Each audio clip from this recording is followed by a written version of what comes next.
Hello, welcome to my channel. कैसे हैं आप लोग? उम्मीद करता हूं आप बखैर होंगे। मैंने अपने लास्ट वीडियो में आपसे कॉम्प्लेक्सेस के बारे में कुछ बात की थी, कुछ टिप्स आपको दिए थे। उम्मीद है आपको पसंद आए होंगे।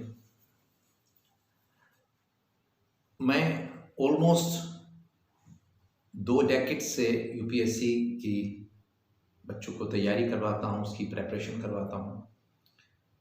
इस बीच में हमेशा बहुत सारे स्टूडेंट्स और जो बच्चे अपनी एजुकेशन पूरी कर चुके हैं वो भी मेरे पास जब किसी परेशानी का शिकार होते हैं, कहीं कोई डिसअपॉइंटमेंट लाइफ में, बिजनेस में या एजुकेशन में उनको अचानक मिलता है तो वो बहुत ज़्यादा नर्वस हो जाते हैं, बहुत ज़्यादा होपलेस हो जाते हैं।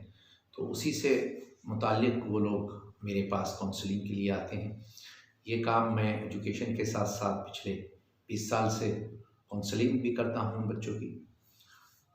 उसमें जब से मैंने यूट्यूब के इस प्लेटफॉर्म से लेक्चर देना शुरू किया है तो बहुत सारे लोग जो मुझसे जुड़े हुए हैं, मैं उनका बहुत शुक्रगुजार हूँ। I am very much thankful to each one of you कि आप लोगों ने मुझे बहुत अप्रिशिएट किया। और उसमें बहुत सारे लोग जो मुझे जानते हैं और उनके जानने वाले पर्सनली वो लोग फ़ोन करके मुझसे चाहते हैं कि मैं उनकी काउंसलिंग करूं। और इस मीडियम से बहुत सारे लोग मेरे पास आए, कमेंट्स भी लोगों के रेगुलर आते हैं। मुझे अच्छा लगता है कि मैं कहीं ना कहीं अपनी नेशन के काम आ रहा हूं।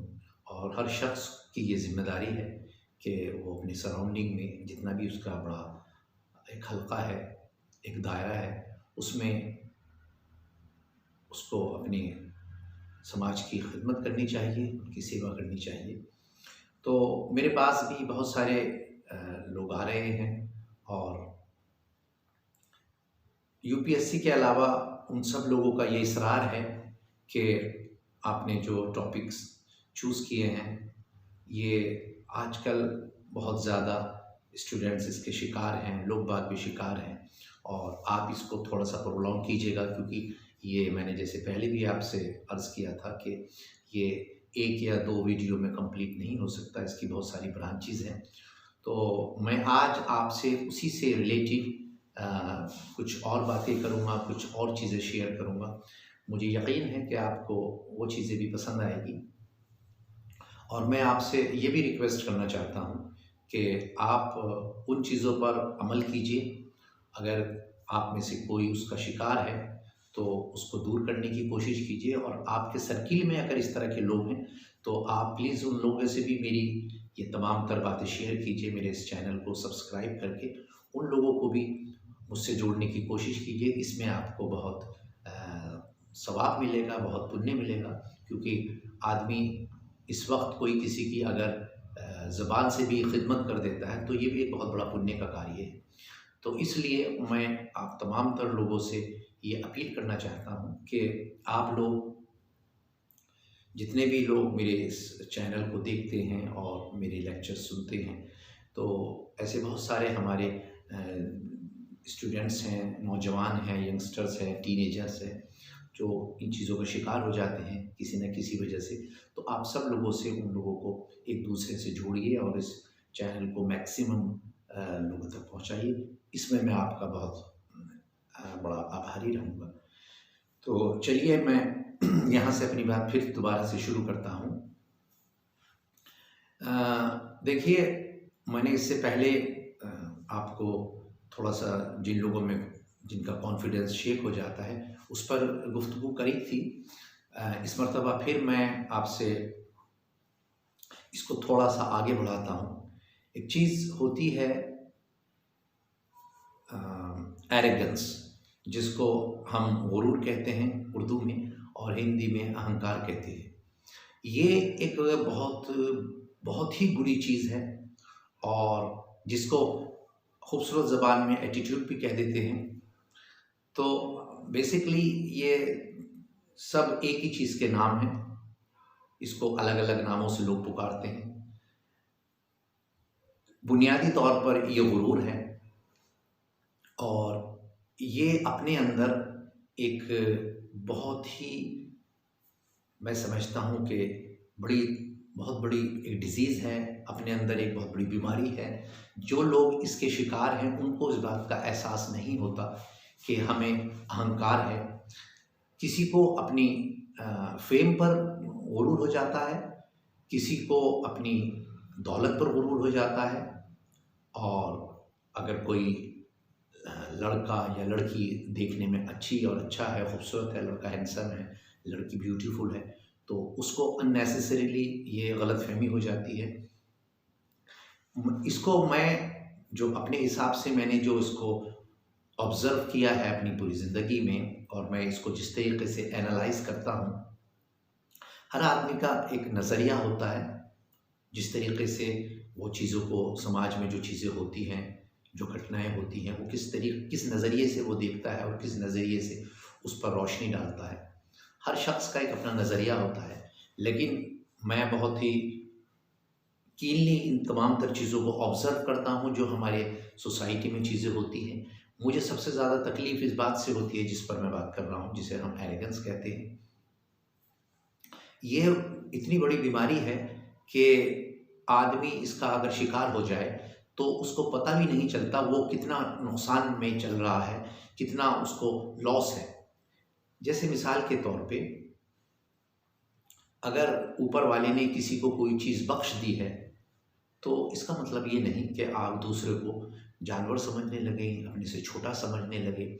चलिए इसी दौर की बात करते हैं। अगर आज बहुत से लोग ऐसे हैं जिनके पास बहुत दौलत है, तो उन लोगों का ऐसा एटीट्यूड मैं महसूस करता हूँ, उनके अंदर एक्स्ट्रा एक एरोगेंस डेवलप हो जाता है, जिसकी वजह से वो अपने ख़ानदान वालों से, अपने जो नेबर हैं उनसे, और यहाँ तक कि जो उनके फैमिली मेम्बर्स हैं जो बहुत क्लोज़ हैं, उन लोगों से भी एक एटीट्यूड से बात करते हैं।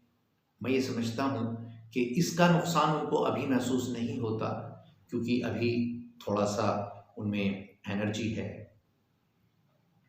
फेम अभी उनके साथ चल रही है, अभी उनकी उम्र कम है, और कई चीज़ें उनके साथ प्लस फ़िलहाल है जो उनको महसूस नहीं होता। लेकिन जैसे जैसे आदमी की उम्र ढलती चली जाती है, आदमी आहिस्ता आहिस्ता मैच्योर होता चला जाता है, उस वक्त ये परेशानी उसको बहुत ज़्यादा नुकसान देती है।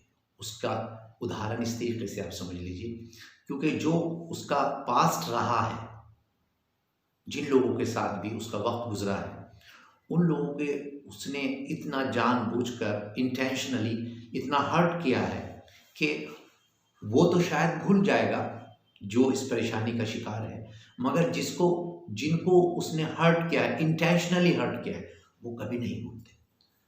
ये जो आदमी बातों से किसी को हर्ट करता है, ये कभी नहीं भूलते। चोट का निशान तो भर जाता है, चोट लग गई किसी की, कोई फ्रैक्चर हो गया, ठीक है, कुछ दिनों के बाद वो नॉर्मल हो जाता है, हील अप हो जाता है। लेकिन ये जो आदमी बातों से किसी को ज़ख्मी कर देता है, उसको बहुत तकलीफ़ होती है।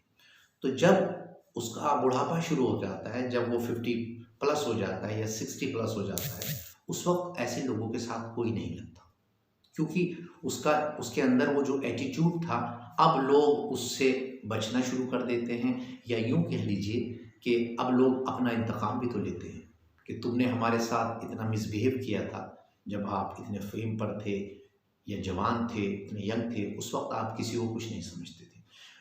इसके मैंने बहुत सारे लोगों को देखा है, इसके नुकसान कभी कभी तो ऊपर वाला फ़ौरन उसके रिजल्ट सामने दे देता है, लेकिन कभी कभी थोड़ा वक्त लग जाता है, क्योंकि आपने सुना होगा कि ऊपर वाले के यहाँ देर है मगर अंधेर नहीं है। कभी कभी ऐसे लोगों को फ़ौरन सज़ा मिल जाती है। ये इस हद तक मगरूर हो जाते हैं कि ये किसी को नमस्ते या सलाम करना भी पसंद नहीं करते। ये एक्सपेक्ट करते हैं कि हमें सलाम भी, नमस्ते भी, राम राम भी कोई दूसरा शख्स करे, चाहे वो उससे उम्र में बड़ा ही क्यों ना हो।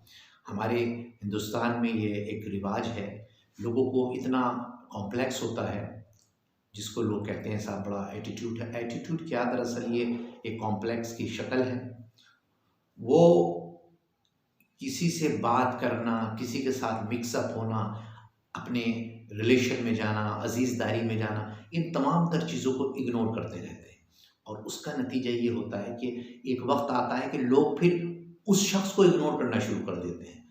फिर वो बाद में बड़ा पछताता है, उसको बड़ा वो रिग्रेट करता है कि ऐसा क्यों हुआ। लेकिन क्योंकि वो एक ऐसी स्टेज पर आ जाता है कि वो इस बात को एक्सेप्ट भी नहीं करना चाहता पब्लिक के सामने कि ये तमाम तर चीज़ें जो अब मेरे साथ पेश आ रही हैं, ये मेरी अपनी वजह है। मैंने इन लोगों के साथ इस तरीके से बिहेव किया, अब वो मुझसे मिलना पसंद नहीं करते। तो इसका नतीजा ये होता है कि अगर वो शख्स इन तमाम तर चीज़ों के बावजूद जो उसको ऊपर वाले ने अता की थी, अगर सबसे नॉर्मल रहता और इंसान बन के रहता, तो मेरे ख्याल से उसको जो भी चीज़ उसके पास थी जिस पर वो मगरूर था, शायद उसमें इजाफा हो जाता, वो चीज़ उसको ऊपर वाला और अता कर देता और उन चीज़ क्वालिटीज़ से नवाज देता। तो एक तो सबसे बड़ा नुकसान यही होता है कि आदमी अपने आप को हम्बल नहीं कर पाता उस सिचुएशन में जब वो इतना फेम कमा लेता है या इतना पैसा कमा लेता है, तो ये तमाम तर चीज़ें वो भूल जाता है। मैं ये समझता हूँ ये उसका बहुत बड़ा नुकसान है और उसकी बहुत बड़ी गलतफहमी है। अगर इन तमाम तर चीज़ों के बावजूद वो अपने आप को बहुत लोगों के साथ नम्रता के साथ पेश आए, बड़ी इनकसारी के साथ पेश आए, तो मैं ये समझता हूँ कि ऊपर वाला उसको और कुछ भी देता और कुछ भी देगा। लेकिन मसला ये होता है कि जहाँ आदमी को, क्योंकि इंसान बहुत जल्दी अपनी औकात भूल जाता है और वो फिर इस तरह की गलतफहमियों में, इस तरह की हरकत में मुलव्विस हो जाता है, उसमें इन्वॉल्व हो जाता है और उसका नतीजा ये होता है कि जो चीज़ उसको मिलने वाली थी वो उससे डिप्राइव्ड हो जाता है, महरूम हो जाता है। क्यों कि ऊपर वाला भी तमाम तर चीज़ों पे नज़र रखे हुए है हमारी। हम जो भी हरकत करते हैं, ऐसा नहीं है कि ऊपर वाले से हम बचे हुए हैं, बस कभी-कभी वो थोड़ा-सा हमें ढील दे देता है, जिसकी वजह से हम ओवर हो जाते हैं।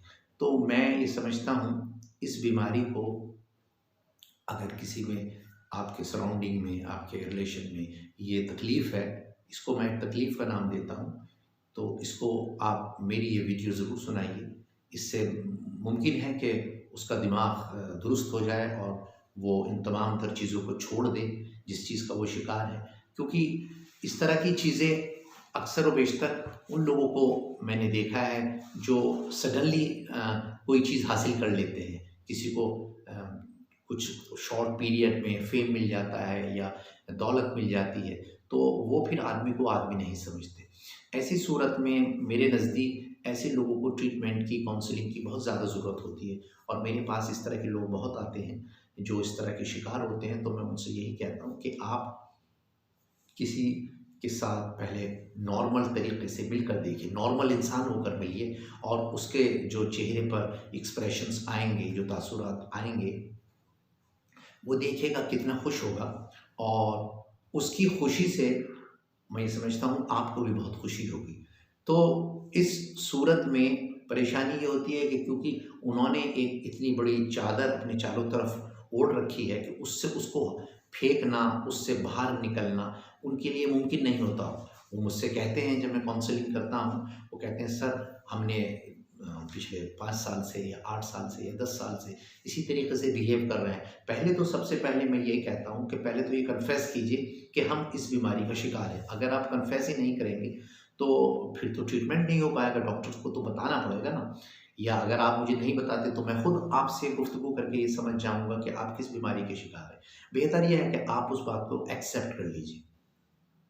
तो जो लोग कर लेते हैं तो फिर मैं उनसे कहता हूँ कि आप एक as a human being, normal human being बनकर अपने लोगों से फिर दोबारा से ताल्लुक़ कीजिए, उनसे मिलना शुरू कीजिए और जो गलती आपने उनके साथ की थी अब वो मत कीजिए, उसको मत दोहराइए और उसमें फिर देखिए उसका आपके साथ बिहेवियर कैसा है। उनको यकीन जब वो जाता है, मैंने अभी आपसे बताया कि लोगों को इतना कॉम्प्लेक्स होता है, ना वो किसी को, बड़े को, छोटे को तो खैर हमारे समाज में सलाम या नमस्ते करने का फैशन ही नहीं है। बड़ा तो छोटे को सलाम करना है या नमस्ते करना बहुत बेइज्जती समझता है, उसको तो बड़ी इंसल्ट महसूस होती है कि अगर मैंने इसको सलाम किया, नमस्ते कर लिया, तो मेरी जो ईगो है वो तो हर्ट हो जाएगी। बड़े तो ये एक्सपेक्ट करते हैं कि छोटे करें, लेकिन ऐसा नहीं है। अगर बड़ा छोटे को नमस्ते या सलाम कर लेता है तो उसमें ईगो, तो मैं समझता हूँ उसका तो जो इमेज है छोटू की निगाह में और बड़ा हो जाएगा। कैसे? जब वो किसी को मौका नहीं देगा नमस्ते करने का या सलाम करने का, तो मैं ये समझता हूँ कि छोटे तो बहुत उसको रिगार्ड देना शुरू कर देंगे। यार ये शख्स जो है हमें कभी मौका नहीं देता नमस्ते का या राम राम का या सलाम का, तो कितना ग्रेट आदमी है। एक छोटी सी बात से लोग उसको ग्रेट कहना शुरू कर देते हैं। अभी उसने कोई बहुत बड़ा काम नहीं करा, ऐसी कोई उसकी क्रिएशन नहीं आई पब्लिक के सामने, कोई वो ऑथर नहीं है, कोई लेखक नहीं है कि उसने कोई बहुत अच्छी अपनी कुछ पब्लिक के सामने कुछ किताबें उसकी आई हैं। लेकिन एक छोटी सी चीज़ की वजह से अगर आप किसी को सलाम खुद कर लेते हैं, नमस्ते खुद कर लेते हैं, तो आपके आपकी जो इमेज है उन लोगों के दिमाग में ऑटोमेटिक बहुत अच्छी बननी शुरू हो जाती है। लोग कहते हैं इसमें कितनी नम्रता है, कितनी डेलिकेसी है, कितना इसके अंदर आजिज़ी है कि ये सलाम का भी मौका नहीं देता, नमस्ते का भी मौका नहीं देता। तो ये जो तमाम तर चीज़ हैं, आप इस पर ये छोटी सी मैं एक आपको सीढ़ी मैंने आपको बताई है, यहाँ से आप ज़िंदगी की शुरुआत कीजिए। अगर आप किसी गरीब आदमी को, जो आपसे हर तरह से गरीब है, उसको नमस्ते या सलाम कीजिए, और उसके बाद एक दिन और से फिर दोबारा वो आपसे मिलता है, तीसरे दिन मिलता है, 2, 4, 5 मरतबा आप उसको सलाम या नमस्ते कीजिए, और फिर देखिए उसके उसके उसके रिजल्ट्स आपके सामने। एक पॉजिटिव एनर्जी आपके अंदर जो है, वो जो नेगेटिविटी आपके अंदर डेवलप हो गई, वो खुद ब खुद निकलनी शुरू हो जाएगी, और पॉजिटिव एनर्जी आपके अंदर डेवलप होनी शुरू हो जाएगी। इसका एक तो सबसे बड़ा फ़ायदा ये है, और ये तो एक बेसिक बात मैंने आपको बताई, और ऐसी बहुत सारी चीज़ हैं कि आप किसी से आपके कोई पड़ोस में बीमार है, आप उसकी तबीयत पूछ लीजिए, और आपके रिलेशन में कोई प्रॉब्लम में है, कोई गरीब लड़का है, कोई लड़की है, तो आप उनकी थोड़ी-सी मदद कर दीजिए, जितनी भी आपके अंदर हिम्मत है उतनी मदद कर दीजिए। फिर आपको कोई ये समझ लीजिए कि बहुत वक़्त नहीं लगेगा, जो आपकी इमेज आपने खुद ख़राब की थी अपने हाथ से, अपनी ज़बान की वजह से, तो वो कैसे जल्दी सही होती चली जाएगी। तो ये छोटे-छोटे से गोल्डन उसूल हैं जिनको हमारे बुज़ुर्ग, आपके बुज़ुर्ग सब इस पे अमल करते थे, और हमारे दिल में उनकी बहुत ज़्यादा इज़्ज़त और कदर थी। इसी तरीके से जो लोग इस तरह की बीमारियों के शिकार हैं, उनको किसी भी दुनिया में किसी डॉक्टर के पास ना तो ऐसी बीमारियों का कोई इलाज है, ना कोई मेडिसिन है। इसका इलाज आदमी के खुद के पास होता है। आदमी रात को खुद अपने आप को असेस करे, जब वो बेड पर जाता है, कि मैं ऐसी कौन सी गलती करता हूँ दिन में जिसकी वजह से ये नहीं है कि उसको इस बात का पता नहीं चलता, उसको इल्म नहीं है, ऐसा नहीं है। उसको खूब पता चलता है अपनी तमाम तरह की जो नेगेटिविटी उसके अंदर है, जो ये हरकत करता है, उसको खूब इल्म है कि मेरे साथ, लेकिन वो उसको कबूल करने के लिए तैयार नहीं होता।